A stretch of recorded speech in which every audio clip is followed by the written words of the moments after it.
ఇక్కడ హెచ్ఎండిఏ అకౌంట్ల నుంచి నేరుగా సీఈఓ ఈ ఫార్మ్ లో ఎవరైతే ఉన్నారో వాళ్ళ అకౌంట్ కు మాత్రం డబ్బులు వెళ్ళినాయి 55 కోట్ల రూపాయలు.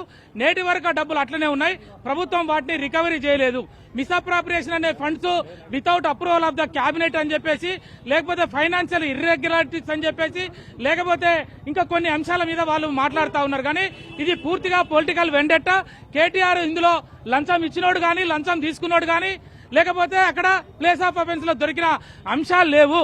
ఇది కేవలం ప్రతిపక్ష నాయకుల గొంతుల నొక్కటానికి, కేటీఆర్ గారికి ఉన్నటువంటి గౌరవాన్ని మార్కెట్లో తక్కువ చేయడానికి ఇవాళ 3 సంవత్సరాలు గడిచిపోతున్నప్పటికీ కూడా ఈ ప్రభుత్వం మరి కొండందోవి ఎలకను పట్టినట్టు ఇవాళ ఛార్జ్షీట్ వేయడానికి ఎన్ని రోజులు పట్టింది? ఛార్జ్షీట్ వేస్తే ఛార్జ్షీట్ ఇవ్వాలి. మీరు ఏమైతే ఎవిడెన్స్ కలెక్ట్ చేశారో అవన్నీ కూడా ఇవ్వాలి. ఇచ్చిన తర్వాత విట్నెస్ లా తీసుకురావాలి. ఇవన్నీ కూడా కావాలనే దపాలుగా ఈ కేసును ప్రొలాంగ్ చేస్తూ పబ్లిక్ లో ప్రభుత్వానికి వ్యతిరేకంగా ఎప్పుడైతే ప్రజలలో వస్తుందో ఒక కేసును తీసుకురావాలని చెప్పేసి ఆ రోజు ఫార్ములా ఈ కేసే కాకుండా తర్వాత కాళేశ్వరం దాంట్లో మరి వాళ్ళని తీసుకొచ్చి సుప్రీంకోర్టు జడ్జి కమిషన్ పెట్టారు. ఆ కమిషన్ రిపోర్టు కూడా హైకోర్టు పక్కకు పెట్టింది. ఈ కేటీఆర్ గారి ఏసీబీ కేసులో కూడా హైకోర్టు ఇంటీరియం డైరెక్షన్ ఇచ్చింది. At this time should not take any course steps against the petitioner అని చెప్పింది. ఎందుకు అంటే వీళ్ళు వేసినటువంటి కేసులో వీళ్ళు ఏసీబీ అనేది అప్లికబుల్ కాదు అని చెప్పి ఆ రోజు మేము హైకోర్టులో ఆర్గ్యుమెంట్ చెప్పడం జరిగింది. అది నమ్మినందుకే హైకోర్టులో మరి ఇంటీరియం డైరెక్షన్ రావడం జరిగింది. ఇవాళ ఛార్జ్షీట్ అయిపోయింది. తర్వాత ఛార్జ్షీట్ తర్వాత డాక్యుమెంట్స్ ఇవ్వాలి. ఈ ఛార్జ్షీట్ అన్ని చదివిన తర్వాత ఇక్కడ ఉన్నటువంటి న్యాయమూర్తి ఛార్జెస్ ఫ్రేమ్ చేస్తాడు. ఛార్జెస్ ఫ్రేమ్ చేసిన తర్వాత మరి విట్నెస్లను కాల్ఫర్ చేయాలి.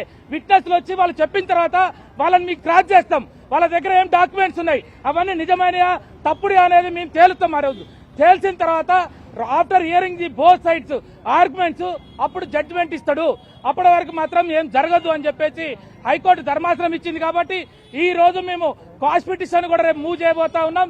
ఎప్పుడైతే ఇక్కడ ఛార్జెస్ ఫ్రేమ్ అవుతాయో ఆ ఛార్జెస్ ని మేము బేస్ చేసి హైకోర్టులో ఆర్గ్యుమెంట్ చెప్తే కాస్ట్ పిటిషన్ కనుక ఎలా అయిందనుకోండి మొత్తం ఏసీబీ కేసు కూడా డమాల్ అంటది. ఈ కేసులో ఏమాత్రం కూడా వాస్తవాలు లేవు, డాక్యుమెంట్స్ లేవు. కేవలం ఇది పొలిటికల్ వెండెట్టా.